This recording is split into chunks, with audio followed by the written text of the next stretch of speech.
Bandeham Shri Guru Shiyata Parakamalam Shri Gurun Vaishnavam Sya Shri Rupam Sagrajatam Sagunarakanatam Vitam Tam Sajivam Sadvaitam Sabadutam Parijana Saitam Krishna Chaitanya Devam Shri Radha Krishna Padan Sahagana Lalita Shivishkam Vitam Sya Om Jnana Timaranda Shagyanajana Shalakaya Chakshunam Yena Tasma Shri Gurave Namah Gaurava Bhistam Supurakam Garaganara Sesha Sambhushitam Chintya Chintya Samasta Vedanipanam Shri Rupa Patanagam Govinda Bidamujwalam Varatanum Bhaktyan Vidam Sundaram Mande Vishwa Gurun Shah Divyat Bhagavat Prem Noe Bija Pradam Devam Divyatanum Suchanda Varanam Balarka Chelanchitam Sandrananda Puram Sadeka Varanam Vairagya Vidyamburim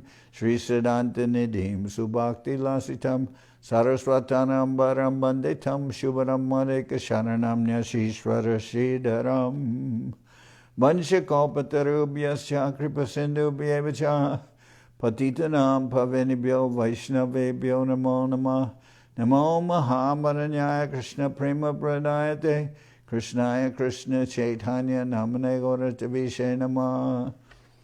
We're reading from Sri Chaitanya Bhagawat by Srila Vrindaban Das Thakur, translation by Sarvabhavana Prabhu, and this is the Adi-khanda, chapter 11, Nimai Pandit meets Ishwara Puri. All glories to Sri Gaurachandra, the Supreme Lord of all lords. His youthful pastimes as a scholar revealed his attraction for learning. He stayed in Navadip, but he concealed his inner identity. The best of the Brahmins, Gaurachandra, spent all his younger days pursuing his studies. His handsome youthfulness could defeat the beauty of millions upon millions of cupids. Every limb of his transcendental body was a perfection of beauty. His arms extended down to the knees, and his exquisite eyes were like lotus petals. His attractive lips were red as if from chewing betel, and he was always dressed in fine, majestic clothes. Ever in a happy mood, he walked amongst his colleagues and disciples, entertaining them with his sparkling wit. He was their unquestioned leader on the strength of his superior intelligence and learning. He roamed all over Navadip carrying his books as if holding Saraswati Devi, the goddess of learning, within his palm, for he is the Supreme Lord of the entire cosmic manifestation. No scholar in Navadip dared to find faults in his dissertations. Only the Brahmin Gangadas Pandit, a very pious and fortunate soul, was capable of discussing with the Lord. The different categories of people in Navadip saw Mahaprabhu in their own way. The materialistic fruitive workers who were attached to family and home saw him as the Lord and experienced an inexplicable wonder. How remarkable that every house he graces should always have prosperity, they exclaimed. The ladies saw him as the most attractive Cupid. However, in the hearts of the atheists, he struck fear as the god of death. The scholars were convinced that Brihaspati, the most learned priest of the demigods, had taken birth upon earth. Nevertheless, the Vaishnavas were seriously concerned about Gauranga and his behavior. He is endowed with such sublime physical beauty, they sadly commented, yet he shows no attraction for Lord Krishna.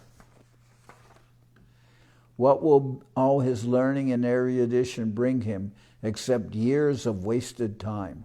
The Vaishnavas spoke in this manner because they were bewildered by the internal potency of the Lord. Although they saw the Supreme Lord in person before them, they could not recognize him. Once a Vaishnava met the Lord and inquired, "What is the use of wasting your time in the pursuit of material knowledge?"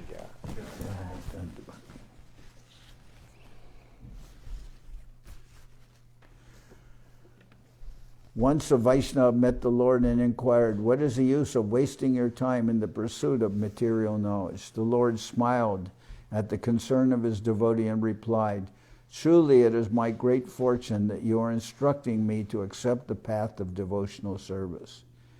These are some of the exchanges of mellows between the Supreme Lord and his devotees.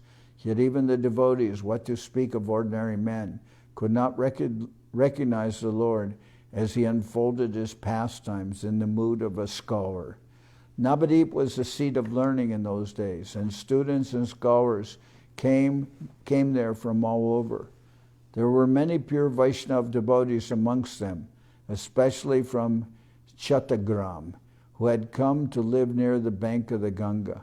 By the Lord's desire, all these Vaishnava devotees had assembled in Navadip. Abandoning all physical and material pleasures, they were fully attached to the lotus feet of Lord Krishna. They met daily, studied together, and in solitude, away from the bustle of materialistic life, they discussed the pastimes of Lord Govinda. Sri Mukunda was especially loved by all the Vaishnavas because he could melt anyone's heart with his beautiful singing. Towards evening, the devotees would gather in Sri Acharya's house, and when Mukunda would sing devotional songs to Lord Krishna, the devotees would lose their composure. Some would cry, others would laugh loudly, and still others would dance. Some lost control of themselves and their clothing and would roll on the ground feeling great ecstasy. Some chanted loudly as if roaring like lions, and others clasped their fellow devotees, and others clapped their fellow devotees loudly upon their backs. Still others simply touched the feet of Sri Mukunda. The whole place became transformed into a most blissful scene, and all the Vaishnavas forgot their previous sufferings. The Supreme Lord Gaurasundar was always pleased with Mukunda. Whenever he saw Mukunda, he would hurry forward to meet him. Nimai would present Mukunda with problems, and Mukunda would earnestly try to explain them. However, the Lord would immediately reply that Mukunda's arguments were all wrong, and inevitably an argument would ensue. Mukunda had become a respected scholar by such meetings with the Lord, and he would argue with the Lord, presenting pros and cons to establish his arguments. Of course, the Supreme Lord recognized his devotees and enjoyed such exchanges. Sri Chaitanya also harassed Srivas in the same manner whenever he saw him. So most of the Vaishnavas tried to avoid meeting the Lord, which simply wasted their time in useless sophistry and argument. The Vaishnavas were fully detached from material pleasures, being immersed in love of Krishna. Hence, they found no interest in any topics other than Krishna consciousness. They were uninspired to argue with the Lord on logic or other such material topics. In any case, the interreactions invariably ended with the Lord making fun of them. Therefore, when any of them spotted the Lord out and about, he would change his direction and keep his distance. They enjoyed only Krishna-conscious topics, yet whenever the Lord met them, he would only ask questions on logic and other material subjects. One day, Chaitanya was walking down the main street with some other students. Mukunda happened to be coming that way at the same time, going for his daily bath in the river. Seeing the Lord from a distance, Mukunda quickly turned away. The Lord saw Mukunda sneak away, and he asked his servant Govinda, "Why has this fellow run away upon seeing me?" "Dear learned Brahman, I don't know why he has gone away," said Govinda. "Maybe he has some other work." "I know why he has run away," said Gauranga. "He does not like to talk about mundane subject matters. This fellow only studies devotional scriptures, while I juggle with astrology, theology, verb rules, and grammar. Thus, because I do not talk about Krishna, he has avoided me." Using harsh terms, he pretended to slander Mukunda, but he was actually pleased with him. However, he simultaneously cryptically revealed his own supreme identity. The Lord said, "All right, Mukunda, we will see how long you can avoid being caught by me. Do you think you can escape me by some trick like running away? The Lord smiled. Let me catch you another day when I have finished my studies, and you will see the Vaishnava that I am.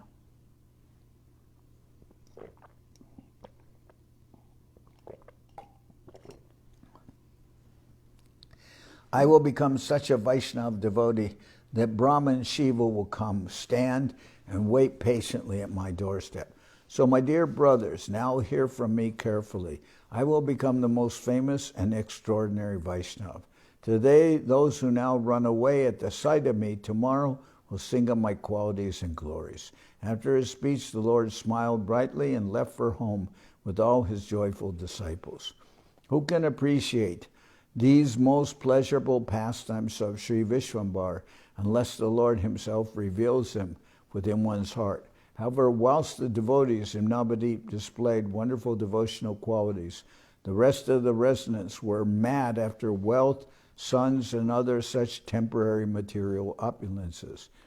If they heard the chanting of the Lord's holy name, they taunted and blasphemed the devotees, saying, "They are singing only with the hope of filling their bellies."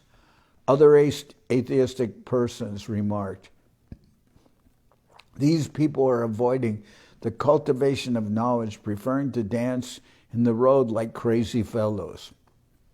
What sort of behavior is this?" Still another said, "How much of the Bhagawat and other scriptures have they read that they dance and cry all the time? I have never found such things in the scriptures. Is this their devotional path? This Sripad Pandit and his 3 brothers will not even allow us to sleep after a good meal.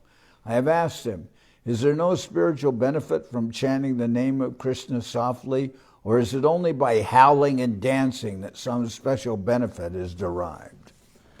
In this manner, the atheists hurled offenses at the Vaishnavas whenever they saw them. By hearing these abusive words, the Vaishnavas were distressed and would lament for the sorry state of the people in general. Tearfully, the devotees would take shelter of Sri Krishna and ardently call out his holy name. "O Lord, how long before all this suffering is eradicated from the world?" they prayed. "Dear Krishna Chandra, please reveal yourself in this sinful material world." At the house of Advaitacharya, the Vaishnavas described the insults they had received from atheists of the Navadip community. Advaitacharya Prabhu could hardly tolerate insults to the devotees and grew enraged like an incarnation of Lord Rudra, the destroyer of the material world. He roared furiously, "I shall destroy everyone! My lord, the carrier of the Sudarshan disc, will soon appear here in Nadia, and then everyone will see what he can do. I shall make the Supreme Lord Sri Krishna appear in person before the eyes of all and report all these offenses directly to my Lord. Only then will this person known as Advaita be worthy of being called the servant of Sri Krishna. My dear brothers, please remain patient a little longer. Then here in Nadia itself, you shall personally see Sri Krishna as he reveals his wonderful pastimes." Hearing the encouraging words of Sri Advaitacharya instilled new life into the hearts of the Vaishnavas. They forgot their distressed condition and all together began chanting the holy names of the Lord, Sri Krishna. Jubilantly singing the auspicious names of Sri Krishna with Sri Advaita, the devotees became overwhelmed, blissfully intoxicated by this most nectarine sweet sound. The caustic remarks of the atheists faded far away from their thoughts as, for them, Navadip became filled with the greatest and most sublime ecstasy. Meanwhile, Sri Nimai Pandit continued his education happily and was an ever-increasing source of pleasure for Sachi Mata. Around this time, Sri Ishwara Chandra Puri came to Navadip, unobtrusively disguised as an Ekadandi sannyasi of the impersonalist school. However, he was a magnanimous personality, always absorbed in tasting the nectar of love of Sri Krishna. He was extremely dear to Sri Krishna and compassionate toward all. Wearing such attire, no one could easily recognize him. However, one day, by the arrangement of Providence, Ishwara Puri went to the house of Sri Advaita Acharya. The Acharya was quite busy performing his puja at that time, and Ishwara Chandra sat humbly in the courtyard near Sri Advaita Prabhu. The purity of a Vaishnava gives him an effulgence that cannot be hidden, certainly not from another Vaishnava. And so Advaita Acharya Prabhu looked repeatedly. Advaita could immediately understand that the person sitting before him was no ordinary sannyasi, but must be a pure Vaishnava. At last, Acharya Prabhu addressed Ishwara Puri respectfully. Dear saintly person, who are you? I had the feeling that you are actually a Vaishnava sannyasi. I'm lower than a Shudra, the fourth-class person, replied Ishwara Chandra Puri. I've come here simply to see your lotus feet. Mukunda, recognizing the symptoms of such a pure Vaishnava devotee there in the courtyard, spontaneously broke into a song about Sri Krishna with great ecstatic devotion. Hearing the beautiful singing of Sri Mukunda, Ishwara Puri fell to the ground.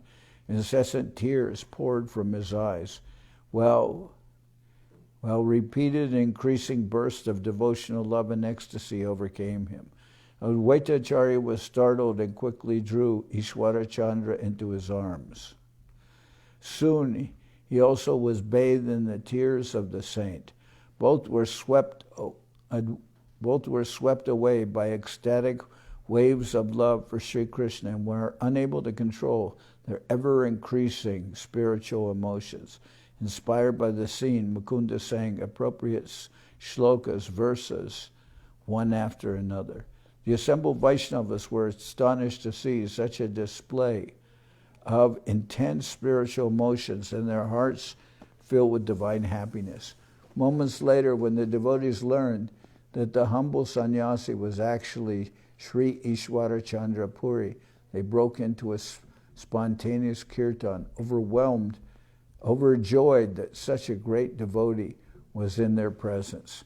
In this humble way, Sri Ishwara Puri wandered around Navadip in disguise, unrecognized by all. One day, Sri Gaurachandra was returning home after teaching some students, and by divine arrangement, he saw Ishwara Chandra Puri along the way.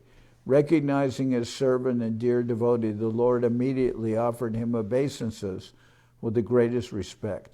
Sri Vishwambar's unsurpassed beauty was impossible to describe, and he was a perfect personality in all respects, a reservoir of all good qualities.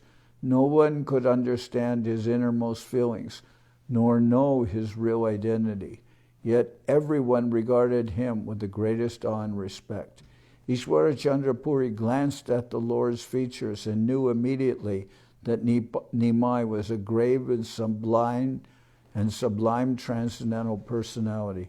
What is your name, O most learned Brahmin? Asked Sri Puri. Which books are you carrying? What do you teach, and where is your place of residence? Some of the students answered for their teacher. He is Nimai Pandit. Sri Ishwara Chandra Puri joyfully responded, Oh, so you are Nimai. The pleasure of Sri Ishwara Chandra was quite apparent. The Lord humbly invited him to accept prasadam at his house. And then the pleasure of Sri Ishwara Chandra was quite apparent. The Lord humbly invited him to accept prasadam at his house and then respectfully brought Sri Puri to his home. Sachi Mata prepared a wonderful feast and offered it to Lord Krishna. Sri Puri accepted the Mahaprasadam and afterwards sat in the temple room. Sri Ishwara Puri then began to narrate the wonderful qualities and pastimes of Sri Krishna.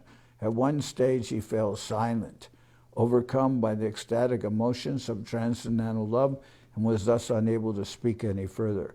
Nimai and everyone else experienced wonderful joy as the nectar of ecstatic emotional mellows flowed profusely from Sri Puri in their company. Sri Puri would never manifest these spiritual motions in the presence of the unfortunate materialist. Sri Ishwara then stayed in the house of Gopinath Acharya in Navadip for several months. The hearts of the Vaishnavas were light with joy because of his association, and the Lord himself visited Sri Puri daily. Seeing his tears of love for Lord Krishna, Sri Gadadhar Pandit was also well loved by all the Vaishnava community. From his childhood, Gadadhar was completely detached from worldly life. Seeing his devotion, Ishwara Chandra Puri also favored and loved Sri Gadadhar. In his association, Sri Puripad would have Gadadhar read a book named Krishna Lilamrita, which he had composed himself. He would then affectionately explain the different esoteric truths contained therein to the young Gadadhar. Every evening, after studying and teaching, Lord Chaitanya visited Ishwara Puri to offer his respectful obeisances. Ishwara Puri was always glad to see Nimai, and although he did not know that Nimai was the Supreme Personality of Godhead, his love and affection for him flowed unrestrainedly. He spoke affectionately to the Lord. I know you are a great scholar. I have written a book about the nature of Sri Krishna. I would like you to go through it and find the mistakes. That would please me very much. This is the description of Lord Krishna by a pure devotee, replied Nimai. Whoever finds fault with the devotee's description of Sri Krishna is a sinful offender. Sri Krishna is always pleased by the poetry of his pure devotee, even if it might be imperfect grammatically. An ignorant person, while offering obeisances in the temple, might make a grammatical mistake by saying Vishnaya, whereas an educated, sober person would use the proper form of addressing Lord Krishna, which is Vishnave. However, the Supreme Lord Sri Krishna accepts both their obeisances when offered with devotion.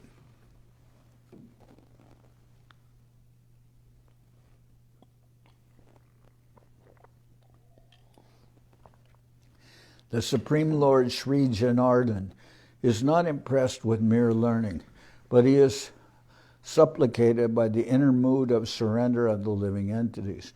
The uneducated may use the incorrect form Vishnaya Namaha and not the correct Vishnave Namaha as used by the scholar. But the Lord sees the devotion and on that basis rewards the result. Whoever looks for faults in your writings is actually at fault himself, because the writing are in fact meant only for the pleasure of Sri Krishna, who is always fully satisfied by the writings of his pure devotees. Whatever you have written is an expression of your love for Krishna, who has the audacity to find some discrepancy in it. Ishwara Chandra Puri felt ecstasy surge through his entire body upon hearing the explanation of Nimai Pandit, which was like a shower of nectar. Yet Sri Puri affectionately persisted. I know you wish to be uncritical, but in my work there may be so many types of errors. Kindly point them out to me. You will not be at fault for doing so. After this discussion, Sri Puri and Nimai Pandit would sit together for a couple of hours daily and consider the book. One day, Nimai Pandit apparently detected a fault in one of Ishwara Puri's poems, commenting that the use of a particular verb root was inaccurate. Here should be a different verb root, not the Atmanepadi form, as you have said, said the Lord. After the discussion, Nimai went home, and Ishwara Puri, who was an erudite scholar in all the scriptures and certainly a Pandit in grammar, considered Nimai's proposal. He enjoyed analyzing intellectual topics, and after Nimai left, he considered Nimai's comment from various aspects and compared it with many Shastric conclusions. When Nimai came to see him the next day, Sri Puri gave gave his conclusion. That verb root you consider to be wrong is actually correct, as I have used it. It should not be the parasmaipadi form, as you suggested yesterday. Actually, the atmanepadi form is correct. Hearing this analysis, the Lord had to agree and found no further fault. Within his heart, he felt most satisfied that his devotee servant had been victorious over himself. All the Vedic scriptures confirm that the Lord, by his magnanimous nature, always desires to increase the name, fame, and victory of his devotee, even at cost to himself. For the next few months, the two great Pandits, Ishwara Puri and Sri Gaurachandra, fully absorbed in their scholastic pastimes, enjoyed every moment of their discussion and debates. However, Ishwara Chandra Puri could never remain long in one place. The restlessness of ecstatic devotional love always tugged at his heart. Thus he left Sri Navadip and set out to travel widely on pilgrimage, purifying the earth. Whoever is fortunate enough to attentively hear these wonderful narrations about Ishwara Chandra Puri is immediately transported to the place where the lotus feet of Lord Krishna are ever offering shelter and mercy. Sri Madhavendra Puri, being fully satisfied with his disciple, had bestowed ecstatic love of Krishna upon Sri Ishwara Puri. By the unlimited mercy of Sri Krishna, Ishwara Chandra Puri had received the complete shelter of his spiritual master, Sri Madhavendra Puri, and thus he roamed everywhere freely, unconcerned and fully blissful. Sri Krishna, Chaitanya, and Sri Nityananda Chandra are my life and soul. I, Vrindaban Das Thakur, humbly offer my song at their lotus feet. This is the chapter 11. Nimai Pandit meets Ishwara Puri. And tomorrow we'll continue. Let's see.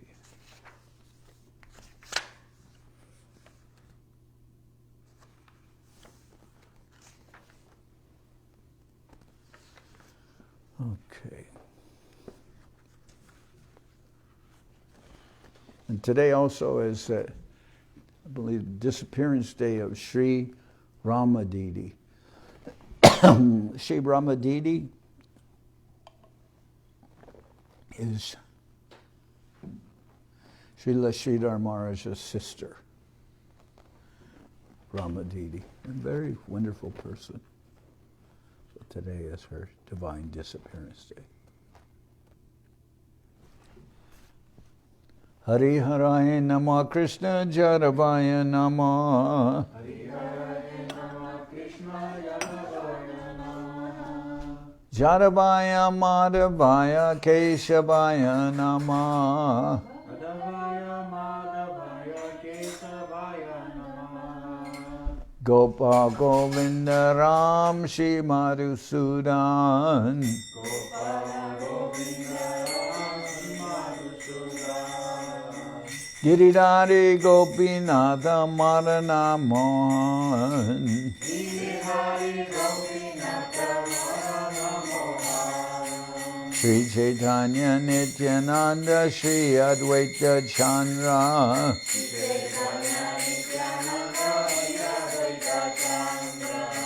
Gadadhara Shiva Sadi Gora Bhakta Vrinda.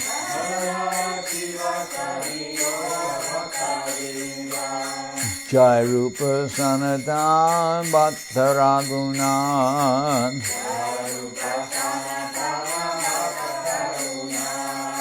Shri Jiva Gopala Bhatta Dasa Raghunan.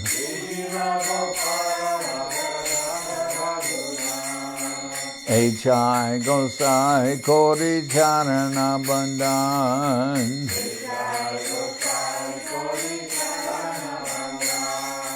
Jao Ite Vignana Shabista Puran.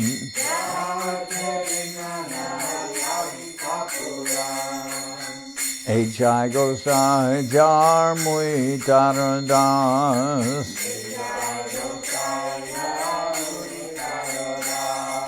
Tasabar Pada Renu Mora Panchagras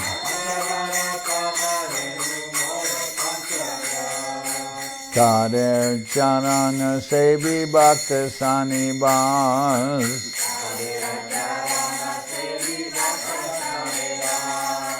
Janame Janame More Abhilash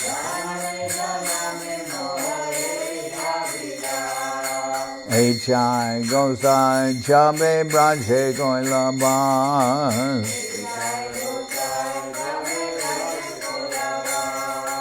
Radha Krishna Nitya Lila Korila Prakash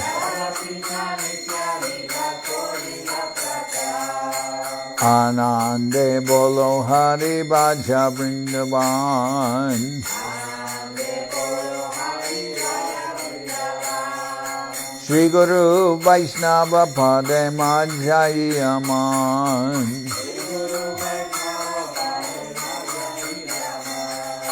Shri Guru Vaishnava Pad Padma Koriyas Harinam Sankirtana Kohe Naratamudas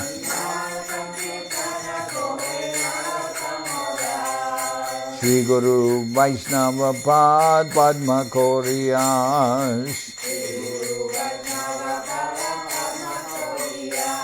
Harinam Sankirtana Kohe Naratamudas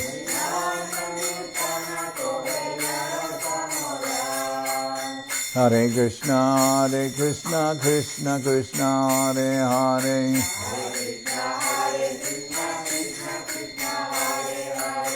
Hare Rama, Rama Rama, Hare Hare Hare Krishna, Krishna Krishna, Hare Hare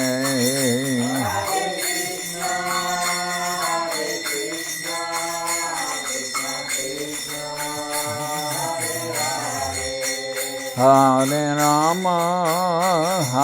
Rama, Rama Rama, Hare Hare.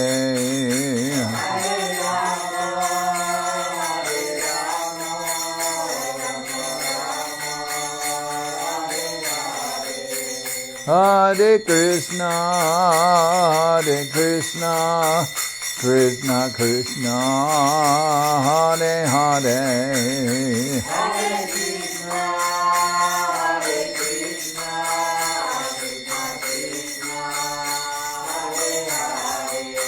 Hare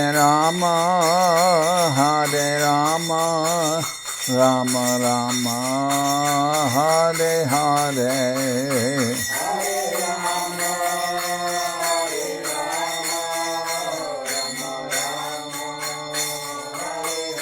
Nita Gora Haribo, Haribo, Haribo, Haribo.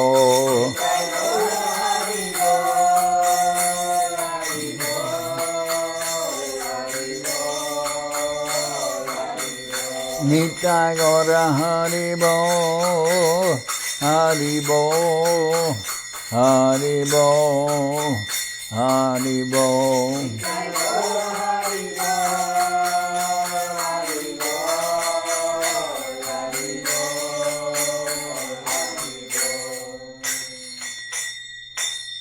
Jai Saparikara Shishi Guru Guranga Gandharvika Giridhari Ju Ki Jai. Jai Om Vishnupad Paramahansa Parabhajaka Charya Ashta Tara Sada Shri Srimad Srila Bhakti Nirmawacharya Maharaj Ki Jai. Jai Om Vishnupad Paramahansa Parabhajaka Charya Ashta Tara Sada Shri Srimad Srila Bhakti Sundar Govinda Dev Goswami Maharaj Ki Jai. Jai Om Vishnupad Paramahansa Parabhajaka Charya Ashta Tara Sada Shri Srimad Srila Bhakti Rakshira Dev Goswami Maharaj Ki Jai. Jai Bhagavan Srila Bhakti Siddhanta Saraswati Goswami Thakur ki Jai. Jai Om Vishnupad Srila Gaur Kishore Das Babaji Maharaj ki Jai. Jai Om Vishnupad Srila Satchidananda Bhakti Vinod Thakur ki Jai. Jai Om Vishnupad Vaishnava Sarvabhauma Srila Jagannath Das Babaji Maharaj ki Jai.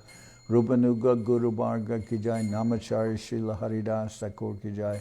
Shri Rupa Sanatana Bhatta Raghunath Shri Jiva Gopal Bhatta Das Raghunath Shad Goswami Prabhu ki Jai. Premsigo Shri Krishna Chaitanya Prabhu Nityananda Shri Advaita Gadadhar Shivasri Shri Gaura Bhakta Vrinda ki Jai. Vishvavaranya Srila Bhakti Vedanta Swami Maharaj Prabhupada ki Jai. Ananda Koti Vaishnava Vrinda ki Jai. Shri Navadip Dham ki Jai. Shri Mayapur ki Jai. Saparshada Shri Nityananda Prabhu ki Jai. Saparshada Shriman Mahaprabhu ki Jai. Shri Kuladvip ki Jai. Shri Chaitanya Saraswat Mat ki Jai.